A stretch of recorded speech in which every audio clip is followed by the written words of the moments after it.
Welcome to Lecture 1, Part 2 for Chemistry 418, Radiochemistry. This is the second part of the introduction lecture.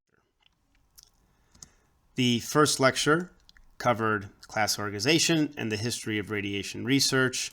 We ended with the discovery of the actinide elements.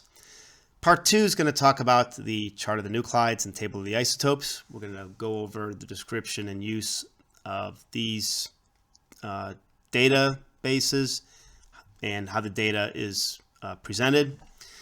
And then we'll talk about atomic properties, nuclear nomenclature, X-rays, so we identify the difference between X-rays and gamma rays, the types of decays, and then forces, the four basic forces of nature. And this will be the limit of the course instruction. We'll go up to the forces of nature.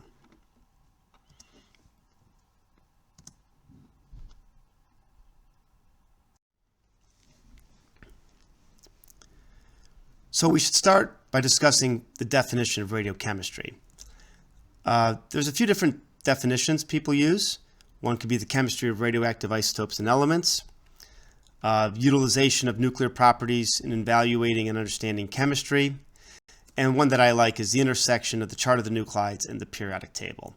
I prefer this one because it shows that the chart of the nuclides are nuclear properties, periodic table of chemical properties, and as a radiochemist, you transition back and forth between nuclear properties and chemical properties. So some of the things that we should understand when we talk about radiochemistry, let's start, since we want to talk about the nucleus and nuclear properties, let's start with that. The nucleus, we can always describe as the number of Z protons and N number of neutrons in a nucleus. The diameter of the nucleus is about 10 to the minus 14 meters. And electron interactions with the nucleus, that's going to be the basis of chemical properties. Electrons are, those orbitals are on the order of 10 to the minus 10 meters. So the bulk of the radius and volume of an atom is composed of electrons, but the bulk of the mass, the small area, is occupied in the nucleus. And electrons, they can be excited, they can get into higher energy orbitals, they can undergo ionization. These binding energies of electrons can affect ionization. That changes some of the chemical properties, so different oxidation states. This will come into play more when we talk about the actinides, where there's multiple oxidation states. And that has to do with the fact that electrons are being loaded up into those electron orbitals, and the energy differences between the different orbitals are very small. So some of the terms that we have for atoms within radiochemistry, we've already discussed. Isotopes. So an isotope is the same Z, so the same proton number and different neutron numbers. An isobar, where we have the same A, the sum of the protons and neutrons. So as an isotope undergoes beta decay, it converts a neutron into a proton. So the sum, the A, remains the same. An isotone, that's the same number of neutrons but different number of protons. This is used to help identify how the neutrons and the protons have properties within the nucleus. And then something we've already mentioned, the isomer. So technetium-99m, that little M state. And it's a nucleus in an excited nuclear state. And the one way that we can describe a certain isotope is to have, as shown here, a chemical symbol with A, Z, the proton number, and possibly the neutron number listed here. The types of decays that we'll discuss within the course are listed here. Alpha decay, which we've already discussed, occurs among the heaviest elements. An example here is radium-226 that decays by an alpha that makes radon-220 and then energy. So energy is a common component of every alpha decay, and of every particle decay. This energy is actually the conversion of mass into energy. So E equals mc squared. Beta minus, in this case, a neutron is converted into a proton, so it moves up the periodic table. a beta particle, which is an electron, an antineutrino, and energy are produced. Positron decay, so these are in neutron deficient nuclides, where a proton is converted into a neutron, so it moves down the periodic table. A positron, which is the anti-particle of an electron, so it's the antimatter particle of an electron, and a neutrino are produced along with energy. Electron capture, where an isotope will capture one of its orbital electrons, it will use that, it will convert a proton into a neutron, so move down the periodic table, gives off a neutrino and energy. And then a final type of decay is spontaneous fission, where an isotope will spontaneously break into two components. An example here is californium-252 going to an isotope of xenon, an isotope of ruthenium, and then some neutrons, and of course with energy produced. These aren't the only decays. There are other more exotic decays that we'll discuss in the course, but these are the primary decays that are dominant in the chart of the nuclides. From the last decay we discussed, fission, one thing that's produced are the fission products. And the fission products, as we showed earlier, there's xenon, ruthenium, but you can get a probabilistic distribution of fission products as shown here for, in the green, uranium-233, in the red for uranium-235, and in the blue here for plutonium-239. See that there's a light peak and a heavy peak. There's these two variations that are shown. We're going to learn that the fission product distribution is dominated by the production of an isotope with a mass of 132, because that has two interesting nuclear properties associated with it. And we see here that this heavy fragment is pretty consistent regardless of what isotope undergoes fission, but the light fragment changes. So the uranium-233 is lighter, the uranium-235 is a little bit more, and the plutonium-239 is a little bit more, a little bit heavier.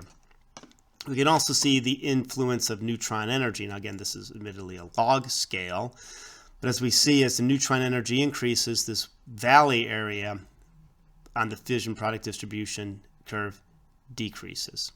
So there are two things going on that can change information about fission. One is the material that's undergoing the fission. We see a fission product distribution change.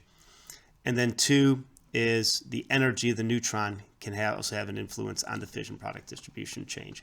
And here to note, if you wanted to identify which was the fuel, which fuel produced these isotopes, imagine if you looked at a ratio of zirconium to technetium, uranium-233, high amount of zirconium, low amount of technetium. The red uranium-235, about equal amounts zirconium, technetium, and plutonium-239, low amount of zirconium, high amount of technetium. Photon emission is observed through two routes in radiochemistry. One is through gamma decay, where an excited nuclear state de-excites by emission of a photon. So this can occur when a radioactive isotope decays to a daughter. It may not decay to the ground state directly. It may decay to an excited nuclear state. That nuclear state often has a lifetime on the order of nanoseconds to picoseconds. However, something that is metastable has a much longer lifetime. It can be hours, can even be years. For instance, technetium-99m is on the order of 6 hours. And it will stay in this excited state, decay by emission of a photon. Now, X-rays are also photon emission, but that's from the electron level. So it's not from the nucleus itself. And I'm sure you've seen this in previous courses. But a lower energy, a lower orbital electron is removed. Electrons from the higher higher occupancy occupy that space, and a photon is emitted with that change. You can also get X-rays from deacceleration of high energy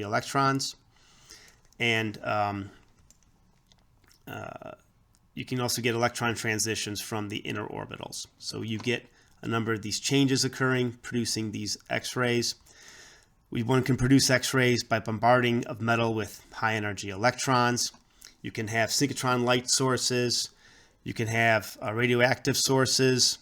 So you can have a number of different sources that are used to produce these X-rays. And as shown here, one can remove, for example, a K orbital. The electrons that go down to fill those K orbitals they can be defined by the transitions. Those transitions, the energy, which is shown here, the square root of the frequencies as a function of atomic number, are shown to have a relationship. You can actually identify that relationship here. And what this means is that the X-rays can be used to identify the elements that are emitting those X-rays. So X-ray fluorescence is a powerful tool to identify elements from materials. And again, as we discussed earlier, Moseley in 1913 showed this relationship. The chart of the nuclides provides a bulk of the information we're going to use in the course on the isotopes. Initially, information on the chemical elements are given. For instance, as shown here, you can get the atomic mass, the average cross-section for each element. There's also nuclide information. So for any given isotope, you can see the spin and parity. So for instance, shown here, boron 8 is 2 plus, carbon 12, it's blank, that's because it's 0 plus. Spin and parity 0 plus for even nuclides, so they don't even list those. Carbon 13 is 1/-, so that's 1/2 minus carbon 13 NMR. You can get information on fission yield, we'll show that. You can also get information for stable isotopes, for instance, isotopic abundance, reaction cross-sections, and mass. All the gray elements, all the gray isotopes here are stable, so the data that's provided here is the relative isotopic abundance. So as you see, lithium-6 is 7.59% of the lithium is lithium-6, where the remainder is lithium-7. For radioactive isotopes, data that is provided includes half-life, the modes of the decay and their energies, the beta disintegration energies, the isomeric states, there's information on natural decay series, and reaction cross-sections. The legend of the chart of the nuclides is useful for demonstrating the information that's provided in the database. The chemical elements given, so for instance, as shown here for lithium, the atomic mass on the carbon-12 scale. There was a time when oxygen-16 was used as the scale. The name of the element, and then the thermal neutron absorption cross-section in Barnes for the element, followed by the integral cross-section, also in Barnes. For a stable isotope, which is listed in gray, stable or very long-lived isotopes are in gray, you get the symbol, the mass, the atomic percent abundance, the ground states of even Z, the ground state spin and parity, as we stated earlier, even nuclei are 0 plus. The thermal cross-section in Barnes leading to isomeric and ground state, and the resonance cross-section in Barnes, isomeric and ground state. This triangle here means that this isotope is produced from the fission, and this is the mass of the isotope. We will describe cross-section in more detail when we discuss nuclide. Moving on to the radioactive isotopes. Their mass and symbol is shown here. It's non-gray. The color has to do with the half-life of the isotope, which can be seen in the legend. Spin and parity, again, 5/ minus is 5/2 minus. The half-life, 10.98 days. The modes of decay followed by their energy with MeV for alpha and beta, KeV for gammas. So this decays with an energy of 0.805 MeV beta. So beta is listed here. The gamma is 91.1 keV. The cross-section information, and the beta disintegration energy. As you see, the beta disintegration energy is a little bit higher than the beta decay energy, so some of the energy is going elsewhere, possibly to a gamma decay. And then again, this triangle says that it is a fission product from the slow neutron fission of uranium-235. Okay, here are some naturally occurring radioactive isotopes. The gray, again, it's stable, but these are long-lived, so it's long-lived or stable. This black bar, this is the indicator that it's naturally occurring. So lanthanum-138, a spin of 5+. This is the abundance, so 0.09% of lanthanum is this isotope. The half-life is 1 × 10 to the 11th years.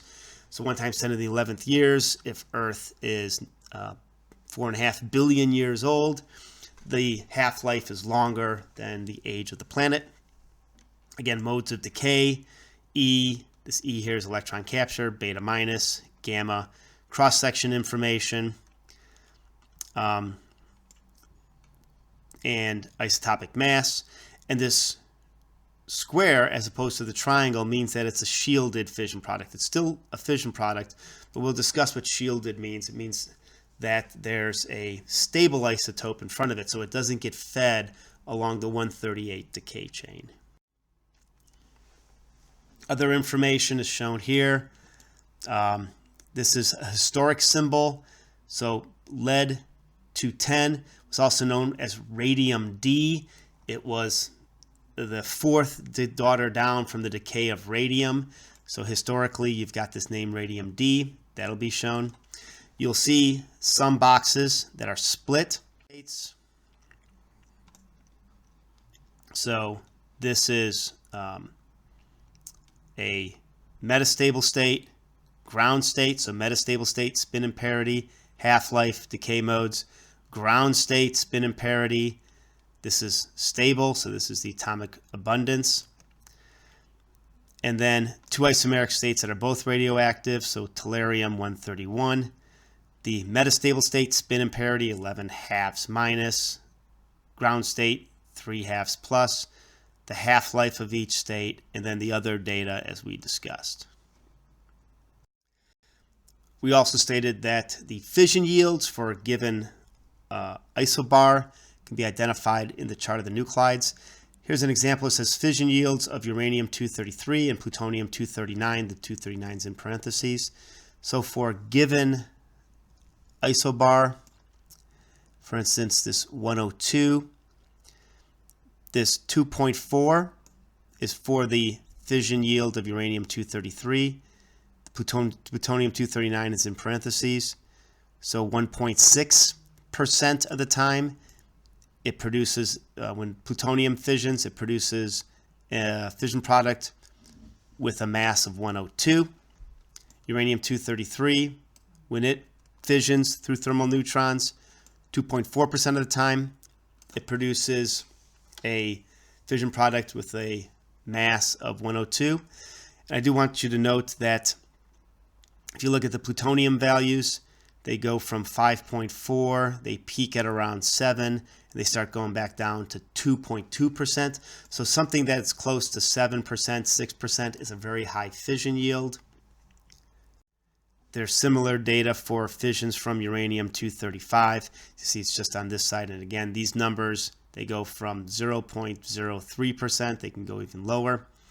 And they shoot up all the way up to about 6.2%, going from an A of 125 to 140. An example of some questions and terms you should be able to identify what we've covered related to the chart of the nuclides. You should be able to identify isomers, isobars, isotones, and isotopes. So for instance, cobalt-60M is isomeric state. Isotopes, well, cobalt-60M, cobalt-57, cobalt-58. Those are examples of isotopes. Isobars, anything with 57, so cobalt 57, nickel 57, iron 57. You should be able to identify the daughter from the decay of the following isotopes. So for instance, polonium-210, you should be able to go to the chart of the nuclides, see that that decays by alpha, that goes to lead-206. You should be able to identify, look at these other isotopes, identify those. For instance, bismuth-212 has both alpha and beta, so it decays by alpha and beta, certain percentages. And then you should be able to identify that lead-208 would not decay. It's in fact stable because it's gray. You should be able to get an idea of how some isotopes are produced. For instance, carbon-14, naturally occurring radioactive carbon, half-life around 5,000 years. It's on reactions with atmospheric nitrogen. So if you looked at nitrogen-14, you could figure out what reactions are necessary to remove a proton from nitrogen-14 to make carbon-14. And you should be able to, for instance, if a question was asked, identify 5 naturally occurring radioactive radionuclides that are less than a Z of 84, so under polonium. And those are those with the gray boxes with the black bars. Okay, you should be able to identify questions like how many stable isotopes of nickel are there. Go to nickel, count the number of gray boxes. What's the mass and isotopic abundance of a given isotope? For instance, strontium-84. The spin and parity of an isotope. The decay modes, and so we talked with bismuth-212. What are the isotopes of a given series? The front part of the chart of the nuclides has information on the decay series. What are the half-lives of given isotopes? Lutetium-176, ytterbium-176. How is plutonium-238 produced? How do you make plutonium-239 from uranium-238? We've actually discussed these in the previous lecture, but you should be able to look at the chart of the nuclides and figure that out. Which actinide isotopes are likely to undergo neutron-induced fission? Those with large fission cross sections. So when they capture a neutron, they undergo fission. It's the sigma F. As an example, you can look at the data for uranium-235 or plutonium-239. And which isotopes are likely to undergo alpha decay? The heavier isotopes. So as an example, what is the half-life of tellurium-130? If I look at this, if I look at the, let's see, it's gray. That usually means it's stable, but it's actually extremely long-lived. It's 6 times 10 to the 20th years. And what's the cross-section, what cross-section data is provided for tellurium-130? Well, I've got this thermal and resonance making both the metastable and ground state, metastable and ground state. So I have 4 different reaction cross-sections to consider, because if a neutron, depending upon the energy, if it hits tellurium-130, the neutron energy for thermal neutrons are described here. It can make this metastable or this ground state, and more energetic neutron can make this metastable or this ground state. The table of the isotopes is another a compendium of data that's used in the course, and it contains much more detailed information on each isotope. There's mass decay schemes, mass excesses, particle separations energy, population reactions, gamma transition energies and their intensities, decay levels, and a drawing of the structure. Right now, this is just an introduction to this information. Later in the course, we'll go over this information in much more detail. One can utilize the table of the isotopes in the PDF form as shown here. Opening it up, you would see this page. You can click on the summary scheme index. You would get a table that's shown here. This would allow you to pick any summary of isotopes with a given mass. The mass parabola, for instance, we'll select A of 60. We would click on that. It would pull up information. It would go to this mass parabola as shown here. So these are the isotopes with an A of 60, some fundamental information. For instance, we'd want to look at cobalt-60. We can get more detailed information on cobalt-60 by clicking this. It would bring us to this page, which would give us information on the mass excess, the neutron separation energy, the proton separation energy, the Q value. These are all these terms that we'll define later. Reactions on how they're produced, then branching levels. If I clicked on this value here, it would bring me to here. And this is my decay scheme. And this shows how cobalt-60 with a 5.2714 year half-life, a spin imparity of 5/2 plus, decays to nickel. And as we see that 99.925% of the time it decays to this excited state of nickel. And then that excited state, 99.9% decays to this state, and then 99.98% of the time it decays down to the ground state. So what this would show for cobalt-60, we would get two photons from the gamma decay, one at 1173 keV, and another one is 1332 keV. So the gammas are related to the decay of the cobalt. Each one of these states have a half-life on the order of picoseconds, and they decay rapidly to this stable nickel-60. We'll go over this information in more detail throughout the course. Right now it's just kind of introduction for the data that's available in the table of the isotopes. Another term that we've described is the half-life. And the half-life is the amount of time it takes for half of a radioactive material to disappear. So for instance, if one has some iodine 131 and you measured that it was 25 milligrams, how long would it take it to go from 25 to 12.5 milligrams, to 6.2 milligrams, to 3.1 milligrams? Each one of these is cutting down by a half. It's first order decay. There's actually a fundamental relationship that's shown here where the number of, in this case, atoms, but if I know the number of atoms, I know the mass at a given time is equal to the amount initial times e to the minus lambda t. Lambda, the decay constant, is just equal to log 2, the natural log of 2, divided by the half-life. Now, if this time is in seconds, your half-life needs to be in seconds. If this time is in minutes, your half-life needs to be in minutes. In this first order decay, this half-life term is fundamental in radioactive decay. Again, this is an equation that we will see frequently in the course. And you can use some of the information we just discussed, for instance, calculated decay constant. If I give you an isotope and you have the listed half-lives, I can calculate the decay constant in inverse time units. So if it's listed in days here, it would be inverse days. But usually we want the decay constant all in the same time unit. We tend to have seconds. So I can go here. If I have a half-life in days, I need to convert those days to seconds. If I have years, I need to convert those years to seconds. But as we see, the longer the half-life, the smaller the decay constant, because it's log 2 divided by the half-life.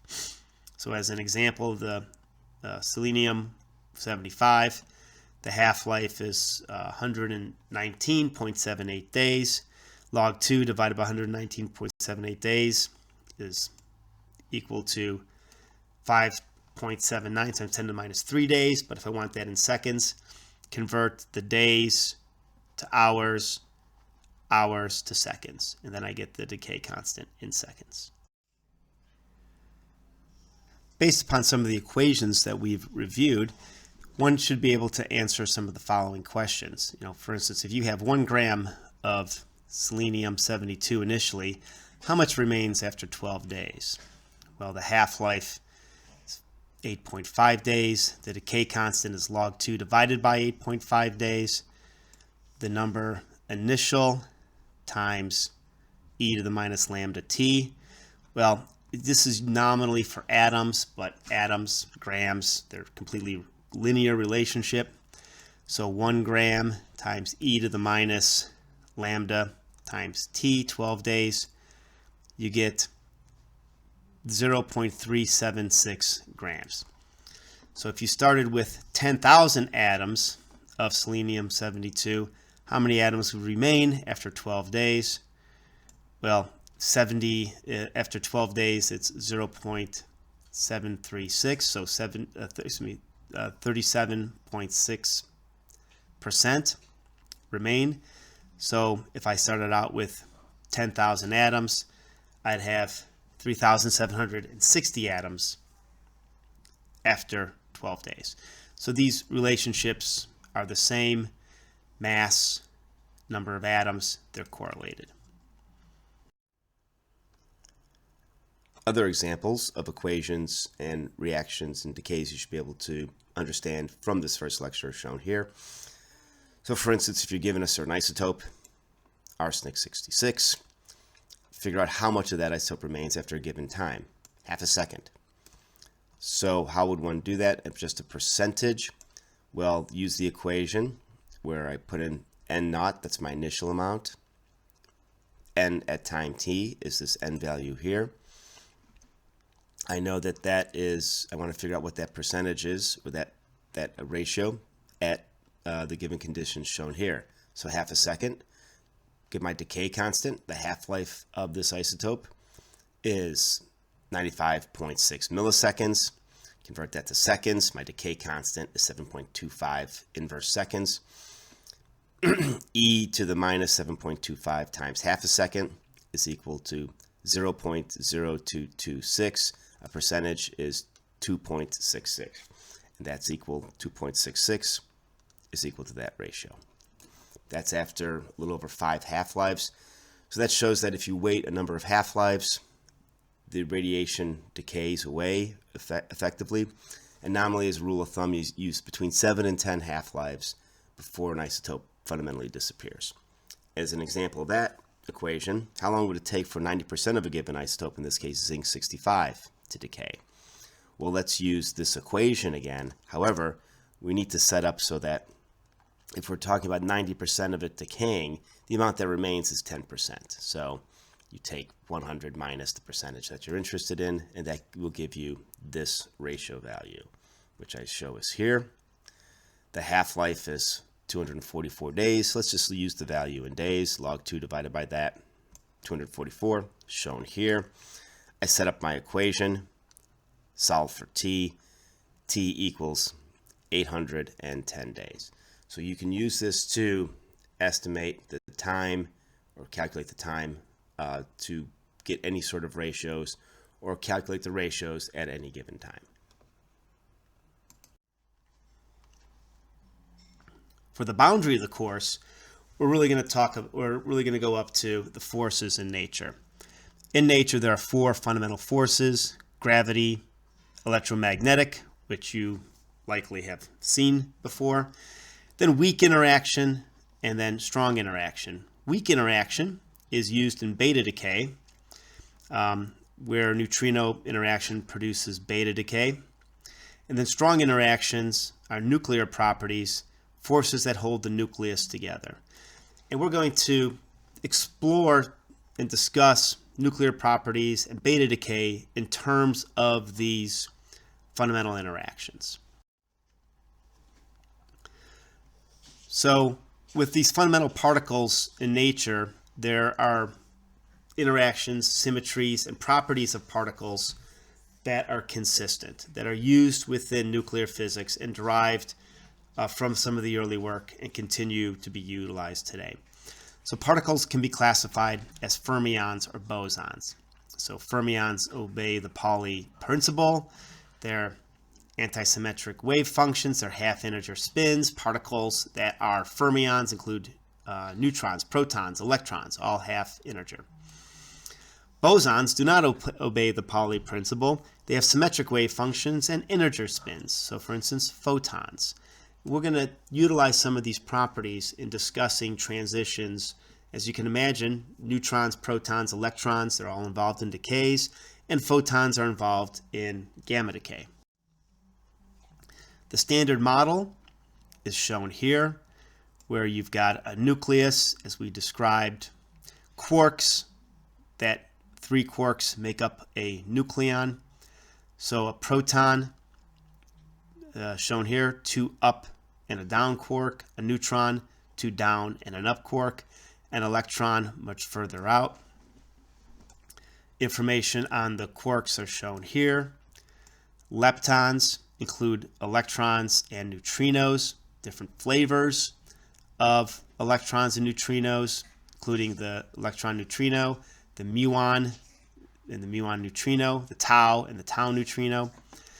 Bosons are force carriers, so photons, W and Z bosons, gluons, they have integer spins.